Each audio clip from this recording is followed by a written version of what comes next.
అయోధ్య రామ మందిర ప్రారంభోత్సవానికి అన్ని ఏర్పాట్లు శరవేగంగా జరుగుతున్నాయి. జనవరి 22న విగ్రహ ప్రతిష్టాపన కార్యక్రమం అంగరంగ వైభవంగా జరగనుంది. అంగరంగ వైభవంగా జరగనున్న ఈ వేడుకకు ప్రధాని మోదీ సహా 6,000 మంది అతిథులు పాల్గొననున్నారు. ఈ క్రమంలోనే అయోధ్య రామ మందిరానికి సంబంధించిన కొన్ని ఏఐ ఫోటోలను రూపొందించారు.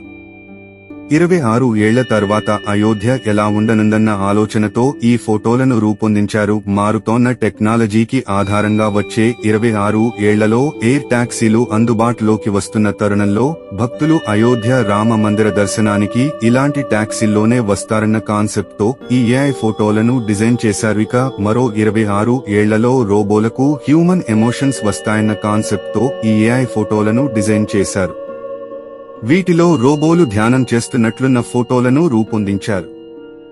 రానున్న 26 ఏళ్లలో టెక్నాలజీ పూర్తిగా మారుతుందన్న కాన్సెప్ట్ తో ఈ ఫోటోలను రూపొందించారు. అయితే ఎంత టెక్నాలజీ మారినా ఆలయం నిర్మాణంలో ఎలాంటి మార్పులు లేనట్లు ఈ ఫోటోల్లో చూపించారు. ఇలాంటి కొత్త విషయాలను మీరు తెలుసుకోవాలంటే వెంటనే మా ఛానల్ ని సబ్స్క్రైబ్ చేసుకోండి. అలాగే పక్కనే ఉన్న బెల్ ఐకాన్ ని ఆన్ చేయండి. మా వీడియోని లైక్ చేయండి, షేర్ చేయండి.